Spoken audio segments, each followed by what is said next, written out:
পাকিস্তান আর Saudi আরবের মধ্যে সম্প্রতি একটা ঐতিহাসিক প্রতিরক্ষা চুক্তি সই হয়েছে, আর এই চুক্তিটা কিন্তু এই অঞ্চলের ভূ রাজনৈতিক চিত্রটাই পুরোপুরি বদলে দিতে পারে।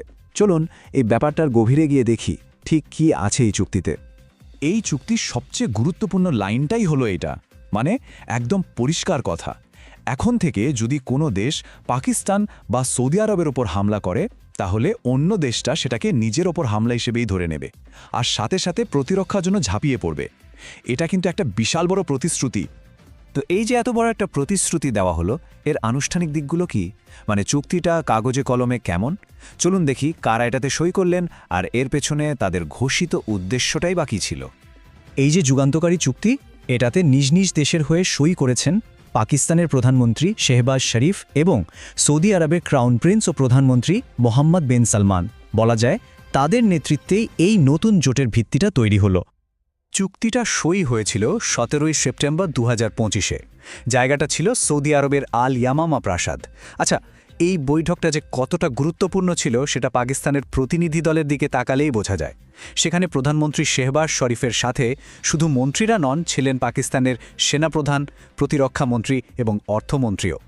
চুক্তি সইয়ের পর যে যৌথ বিবৃতিটা দেওয়া হয়, সেখানে বলা হয়েছে যে এর লক্ষ্য শুধু দুই দেশের নিরাপত্তায় না, বরং এই অঞ্চলে এবং বিশ্বজুড়ে শান্তি প্রতিষ্ঠায় সাহায্য করা।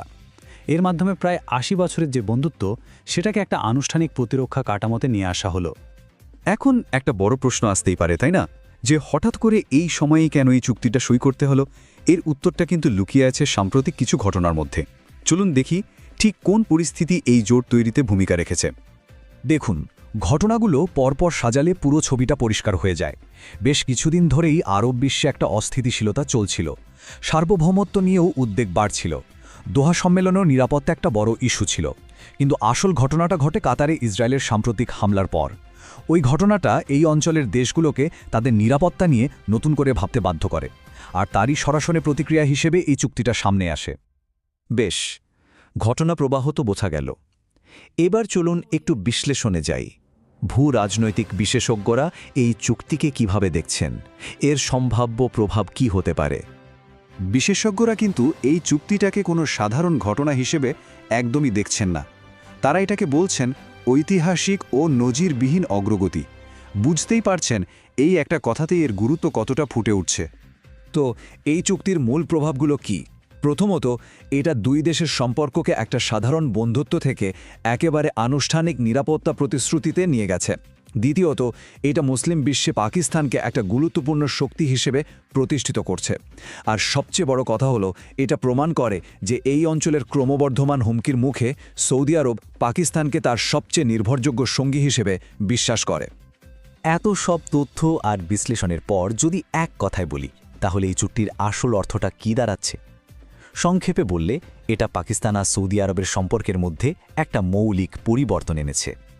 সুতরাং সবচেয়ে গুরুত্বপূর্ণ টেকঅ্যাওয়ে এটাই যে পাকিস্তান এবং সৌদি আরবের মধ্যে প্রায় ৮০ বছরের যে বন্ধুত্বপূর্ণ সম্পর্ক, সেটা এখন একটা আনুষ্ঠানিক সামরিক জোটে পরিণত হল। আর এর প্রভাব শুধু এই দুটো দেশের মধ্যেই সীমাবদ্ধ থাকবে না, বরং এটা পুরো দক্ষিণ এশিয়া এবং মধ্যপ্রাচ্যের ক্ষমতার ভারসাম্যকেই নাড়িয়ে দেওয়ার সম্ভাবনা রাখে। আর এখানেই আমরা আজকের আলোচনাটা শেষ করছি একটা খুব বড় প্রশ্ন দিয়ে। এই যে নতুন জোটটা তৈরি হলো, এটা আগামী দিনে দক্ষিণ এশিয়া আর মধ্যপ্রাচ্যের রাজনীতি আর ক্ষমতার ভারসাম্যে ঠিক কী ধরনের পরিবর্তন আনবে, সেটাই এখন দেখার বিষয়।